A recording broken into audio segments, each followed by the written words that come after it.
Don't forget to like the video, share your thoughts in the comments, and subscribe to stay updated with our latest stories. It was a Thursday evening, the kind of quiet spring night where the air smells faintly of lilacs and fresh-cut grass, and the world seems to slow down just enough to let you catch your breath. I was in the kitchen, apron on, humming softly to a song from the radio, stirring a pot of my husband's favorite stew. Nothing out of the ordinary, just a typical dinner night at home in our cozy, slightly weathered house in the suburbs. My husband, Michael, was in the living room watching the game, his voice occasionally rising in frustration or delight, depending on how the team was doing. It had been one of those comfortable days between us, the kind you don't think to remember, but somehow miss when they're gone. Then the doorbell rang. I wiped my hands on the apron and glanced at Michael. "Were you expecting someone?" He frowned, muting the TV. "No, I wasn't." I walked to the front door, curious, and opened it to find a tall man in his early 60s standing there with a sheepish smile. He wore a faded leather jacket and held a bottle of red wine in one hand and a small duffel bag in the other. His hair had gone mostly gray, but there was something youthful in his expression. Mischievous. Almost. "Hey, Mike," he said with a warm grin. "Long time." Michael's face lit up with recognition as he walked over. "No way. Doug Stanton. The one and only," he chuckled, stepping in for a hug. Doug was Michael's old college friend, his best man at our wedding, actually. I hadn't seen him in more than 20 years. Last I'd heard, he'd moved to Oregon, started a business, got divorced, and then sort of vanished from our lives. Michael clapped him on the back, already full of that old camaraderie. "What are you doing here, man?" Doug shrugged, smiling. "I was in the area, figured I'd stop by. I know it's sudden. I hope it's not too much of an imposition." "Not at all," I said, offering a welcoming smile. "You're just in time for dinner. I made too much anyway." Doug stepped inside, taking in the house like it was a memory he hadn't revisited in decades. There was a subtle heaviness to him, though, beneath the humor and charm. Something tired lingered in his eyes. I didn't ask, not yet. We ate around the old oak dining table, the three of us talking and laughing like no time had passed. Doug told wild stories from their college days, some I'd heard before, some I hadn't, and we all sipped wine, like we were back in our 30s again. But I noticed something different. Doug watched me more than I expected. Not in a way that was inappropriate, but there was a softness to it, a curiosity. At first, I chalked it up to nostalgia. I'd always gotten along well with him, even back then. But something in his gaze lingered, made me feel seen. Like he wasn't just remembering the woman I had been, but noticing who I was now. Later, after dinner, Michael excused himself to take a long phone call from one of his brothers. Doug and I sat in the living room, the glow of the lamp casting long shadows on the hardwood floor. I poured us each a second glass of wine. "You know," Doug said, swirling his glass gently, "you haven't changed much." I laughed softly. "You need your eyes checked. The mirror tells me otherwise every morning." "I don't mean your face," he said. "I mean your presence.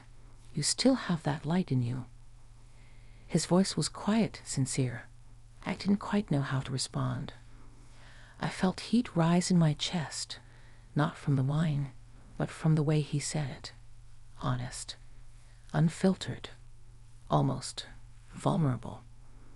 "I'm glad you came by," I said finally. "It's been a long time." "Yeah, too long." There was a pause, the kind that usually feels awkward, but with Doug, it just felt full. Like something unspoken hung in the air between us, waiting. "I needed this," he said after a moment. "Honestly, I didn't just happen to be in the area. I planned this. I've been lost lately, and I thought maybe coming back to something familiar would help. I looked at him closely then. The weariness in his eyes wasn't just from travel.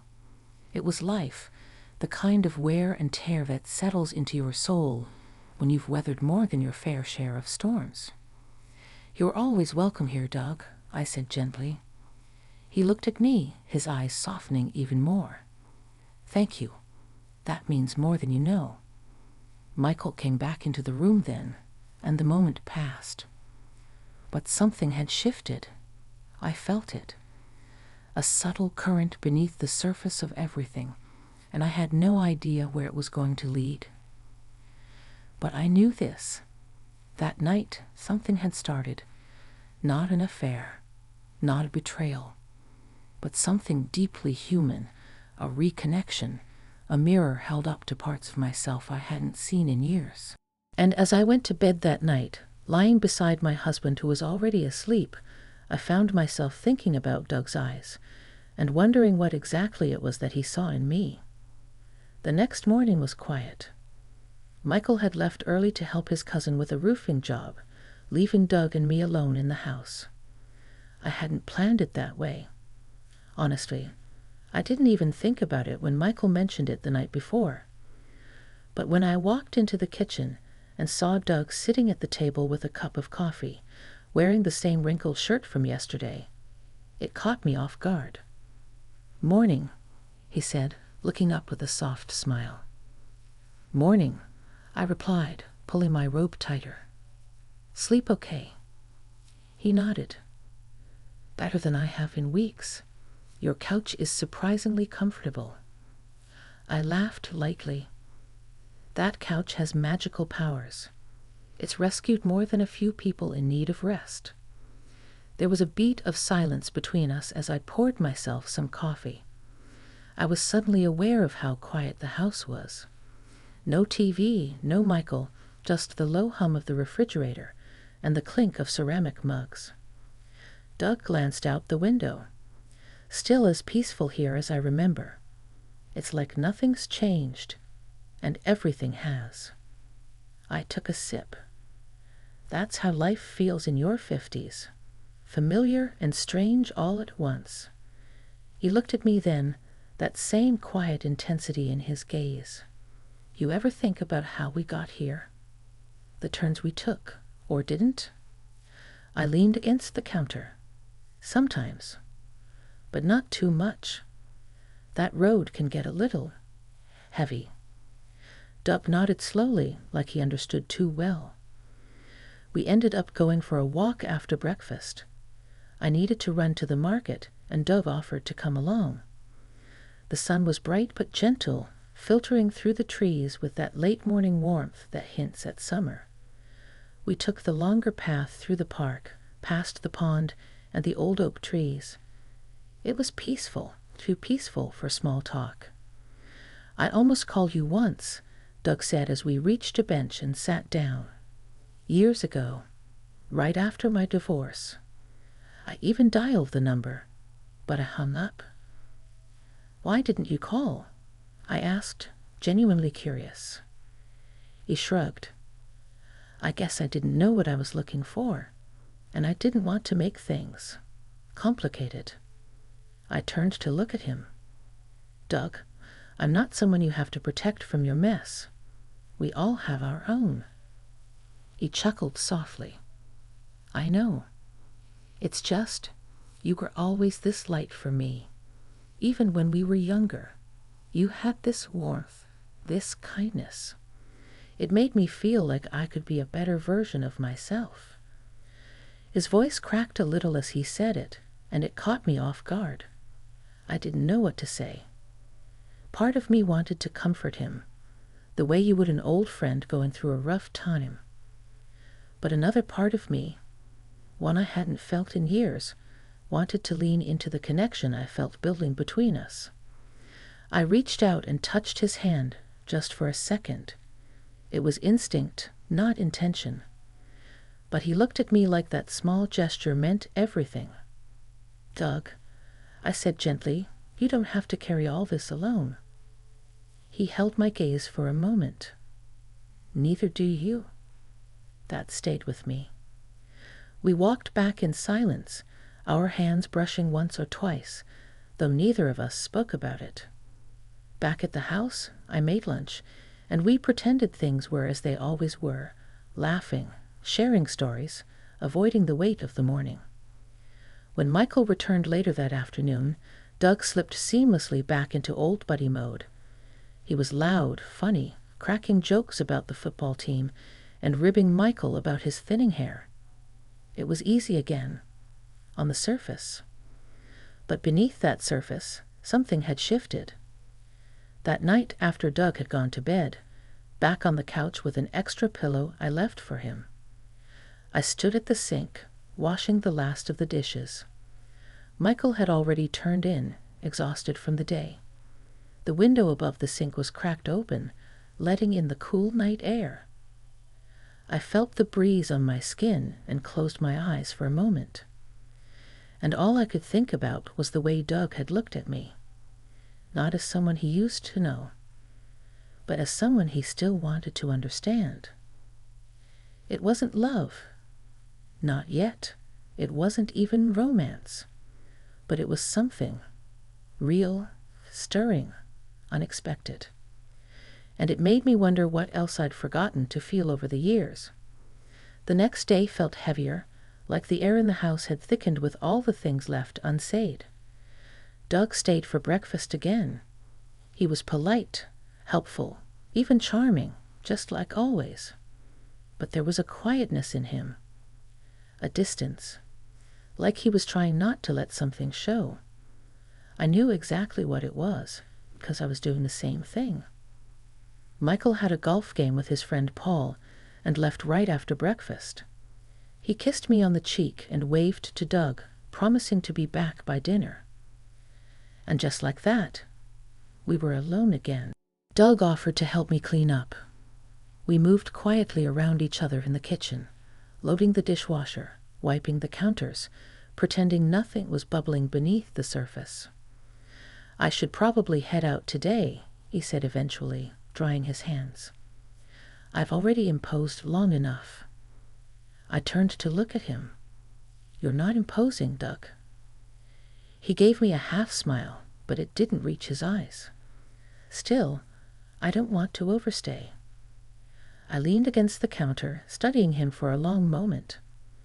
Are you leaving because you want to, or because you're afraid of staying? That stopped him. He met my gaze, and for a moment, everything was naked, raw, honest, and exposed. I don't want to cause trouble, he said finally. You haven't, I said. Not yet. He laughed softly. That yet says everything. I should have walked away. I should have changed the subject, let it go. But something in me, something I hadn't listened to in years, kept pushing. You're not the only one who feels confused, I said quietly. I don't know what this is or what it means. But I feel it too. He stepped closer, slowly, like he was waiting for me to tell him to stop. I didn't. I keep thinking about how different life could have been, he said, voice low. If things had gone another way, if I'd said something years ago. And what would you have said? I asked. He paused, then whispered that I always felt something for you, even when I shouldn't have. The words sank deep, like a pebble dropped in a still pond. The room felt impossibly quiet. The only sound was the ticking of the old wall clock, each second thudding like a heartbeat. Then he reached out. His hand brushed mine. It was just a touch. Nothing more. But I didn't pull away. I let it happen. I let it sit there between us like a question we were too afraid to ask out loud. I don't want to hurt Michael, I said, my voice trembling slightly. Neither do I, he replied.